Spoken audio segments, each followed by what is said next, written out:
Primal Revival here. We're waking up early in the morning again after it.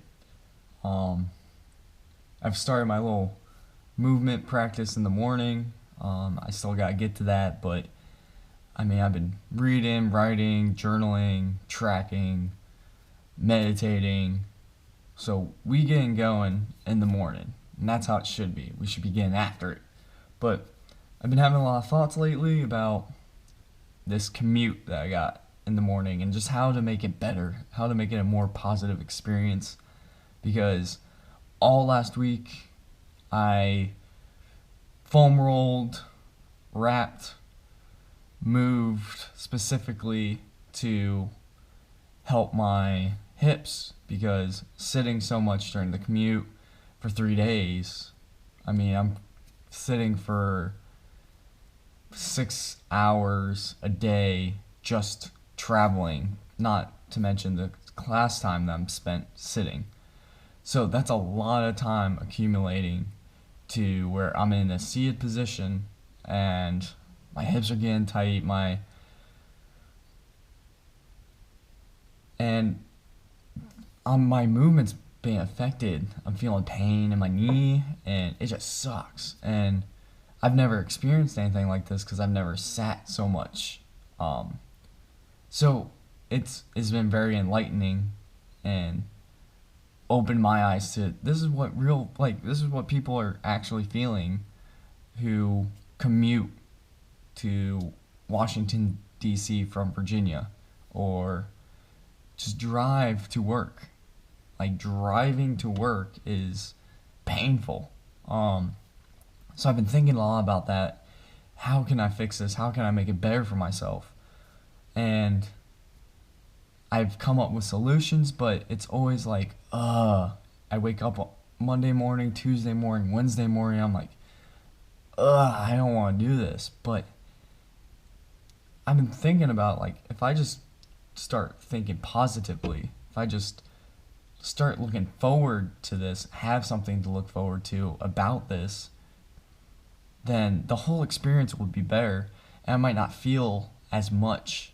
It might still happen, and I definitely think certain things will still happen. But just for sitting that long, but I think that when I'm thinking about it and being positive, I won't feel in pain as much, or it might just be a whole better experience for me. And I'll have more time and energy to focus on other things. So my way of looking forward to this is having audiobooks that I'm really excited about. I'm reading or listening to The Power of Now, which is an awesome book. And then I downloaded a bunch of movement lectures, so I'll be checking those out over the next couple days. And then I've also started voice recording with my phone, and it allows me to journal without writing it down. I find it very enlightening and very informing. Makes me very self-aware of what's going on. Making all this information, what's in my head, real, putting it out. So it's been really good. So I would suggest, if you're like not into journaling, maybe having like self-talk but out loud, because that's what kind of this is too, is just kind of talking, but this is more informing for people. When I'm talking on my voice memo, it's more me just having a conversation with myself. So that's been awesome. And so I would suggest maybe trying it out a little bit if you're not into like handwriting, journaling. If you're not journaling, I think you should, but that's later on.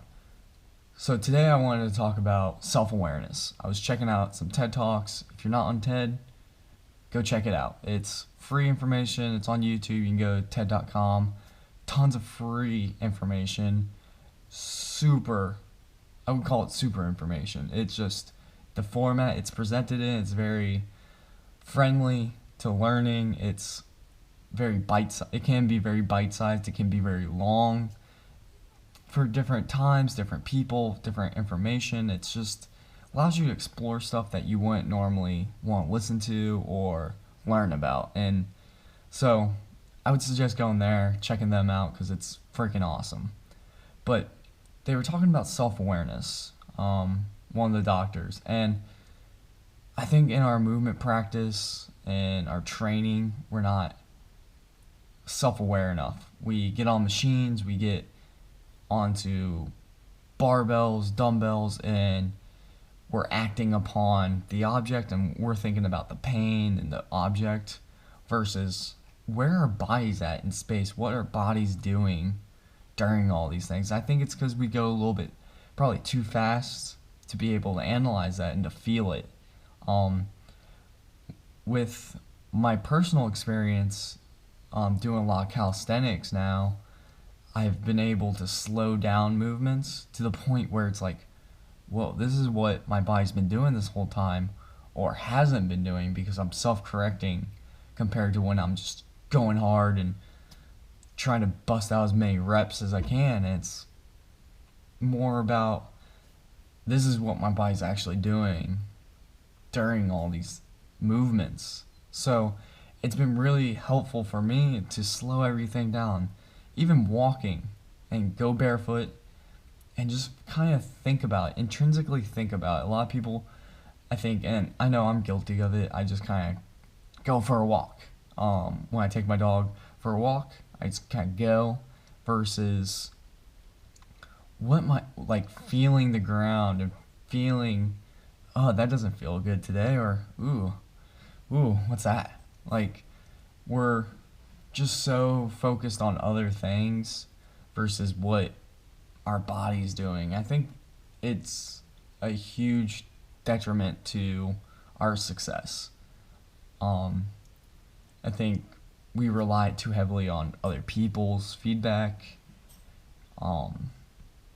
videos, mirrors, especially at the gyms. Like, we're relying on all these things where if we took time to really just get in tune with ourselves, slow everything down, I think it would be a lot better for us to kind of learn about ourselves. I know, especially with me, I've started slowing down my crawling, and I can really tell like where things are tight, where things are not moving how they should. Crawling for me is what's been like eye-opening for my movement practice, but also trying to slow down rolls or doing handstands, like these things have really opened me up to exploring different positions, but also, oh, my body sucks at doing this, or wow, I'm actually pretty good at it.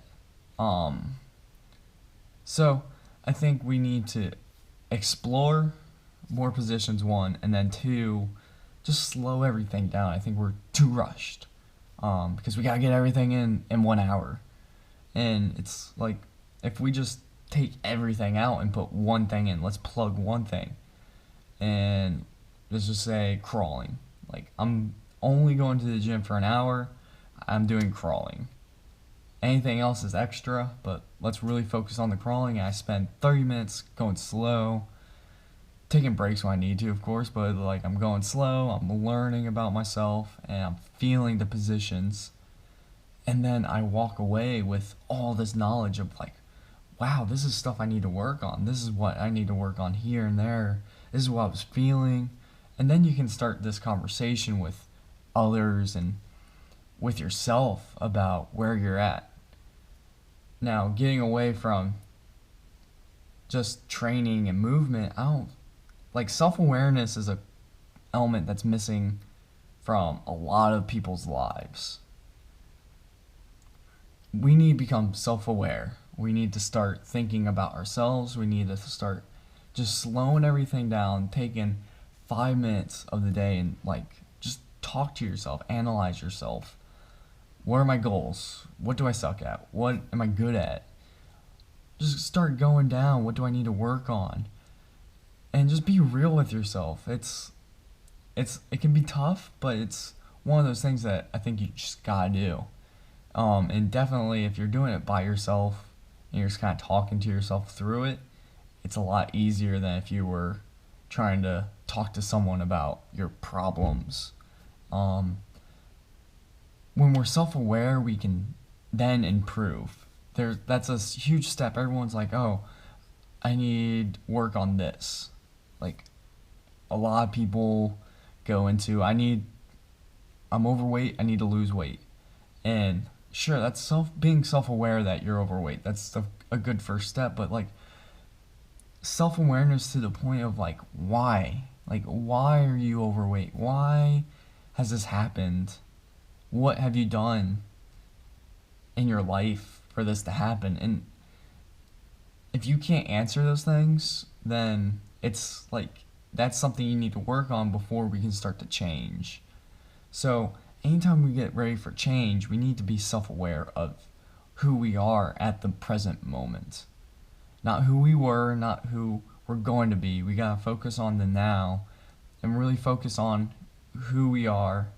And I have found that doing tracking, like I do stress levels, sleep levels, like how I'm feeling. They're all subjective, and it's just like how I feel. And then I do a couple um, objective measures like resting heart rate, HRV in the mornings, um, and just kind of get some solid numbers. But I do a lot of subjective, kind of like how do I feel, just so that I can look over next month and be like, here's my sleeps like levels, this is when I'm going to bed, this is how I'm feeling in the morning.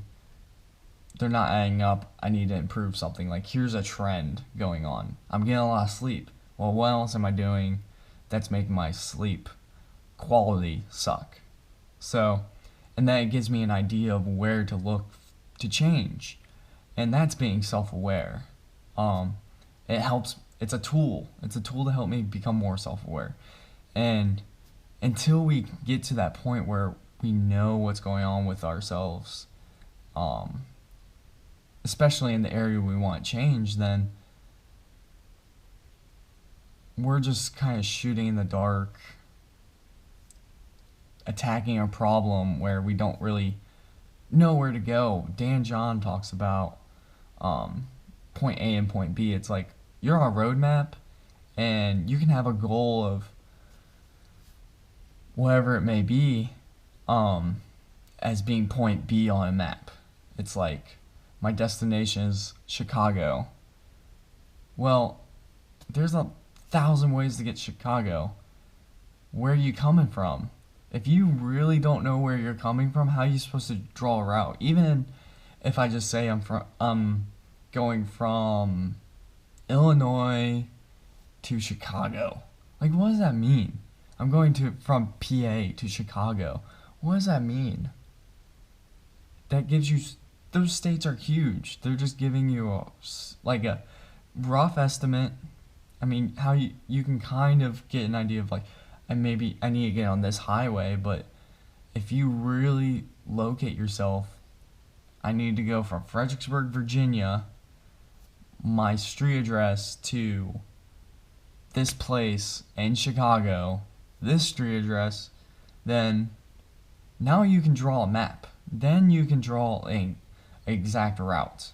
And there will be detours that don't come up on Google Maps and stuff and traffic, but until we know both locations, I think a lot of people focus on the goals, like SMART goals.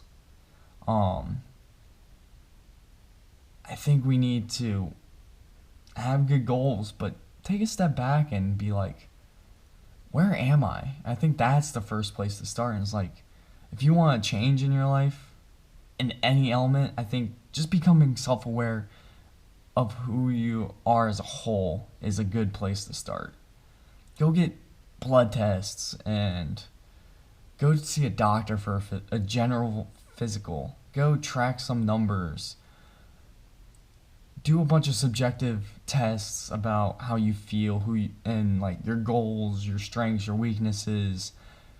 Just start tracking as much as information you can about yourself, and then kind of look back and just have a conversation with yourself about who you are and how you feel about yourself. And then that's when it's like, whoa, here's a red flag. We need to address this. So that's just my thoughts this morning, is about being self-aware. This week I'm not really sure what I'm going to write about yet. I have one article, or actually I have a couple articles in the bank right now. It's kind of like just stewing. So there's going to be a lot of good progress though going forward for Primal Revival. I'm really excited for it. I'm finally starting to work with people again. Since moving from Australia, coming here, I haven't been working and conversating with people as much, and now I'm starting to get back into it where I'm actually practicing. So it's going to be awesome. Primal Revival out, man.